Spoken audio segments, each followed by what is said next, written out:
Good morning. I was led to think on once saved, always saved, and how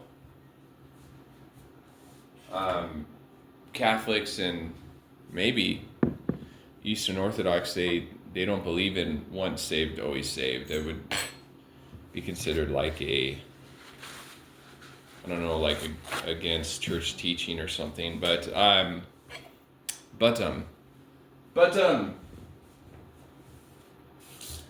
was thinking, I kind of do believe in once saved, always saved, because the salvation of the cross and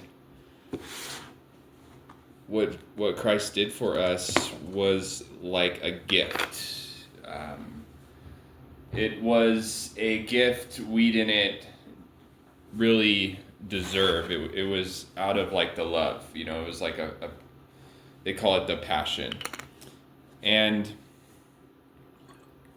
if there was anything that we could do to attain salvation, to have, union with God and forgiveness of sins, then that would mean that Jesus would have died in vain. If there was something that I could have done, if there was like maybe doing some, I don't know, good works or abiding by the law in some way, then he wouldn't have had to come down. So that's why it talks in the New Testament about, like when you're in the Spirit, you're not like living by the law anymore, because you're in like the grace.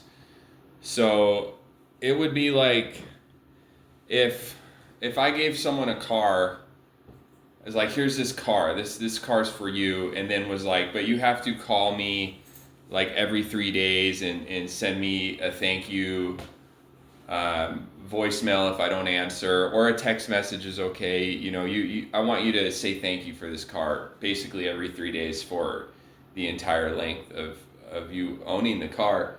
Then it's not like really a gift, because then it falls under obligation, and then it just seems, I don't know. But we do have to put gas in the car. We'd have to do oil changes. We have to check the tire pressure. This would be like an act of worship or appreciation of the gift, or sharing the message with someone else, or sharing the gospel message, or be like, hey, I was not a Christian, and then I started reading the Bible, and I gave my life to Jesus Christ, and now my whole like outlook on life is different, and I feel so much better.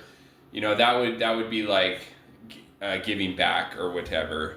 But you might think, well, that's a silly comparison, because you're talking about the Son of God and you're comparing it to like a car. But it's not really that silly, is it? Because in the New Testament, Jesus will use he used a parable of a mustard seed. So even God talks to us using like very small inanimate objects, using it as like basically a lesson or something to teach us how to have this like synergy with, I guess, the spirit realm. That sounds kind of weird, but to be heavenly minded, to be Christ centered.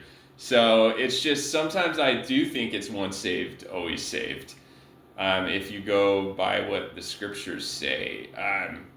Now, I do think there is something called like punishment or being backslidden. You could be punished in the world for doing something wrong.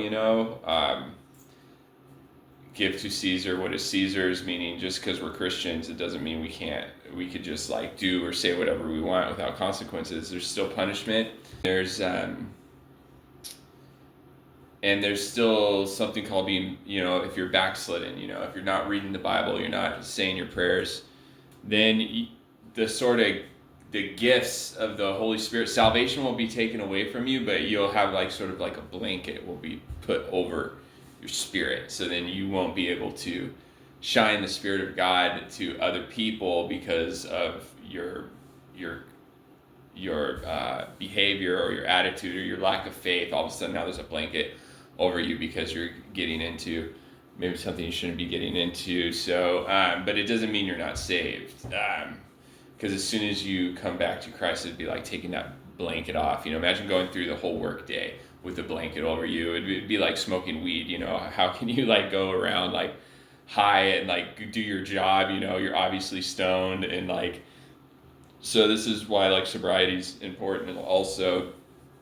But yeah, I'm gonna have to go with once saved, always saved. I don't want to say to me it makes more sense. It does make more sense. And then if you think about it from like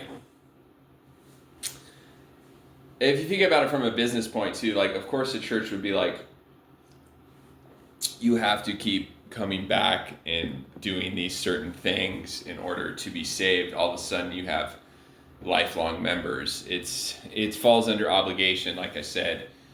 Almost would go as far as saying manipulation, like dating a girl or having a wife and being like, okay, I'm only going to give you money and be nice to you if you do this thing. All of a sudden it's just like the grace and the love is kind of taken out of it. So maybe it is once saved, always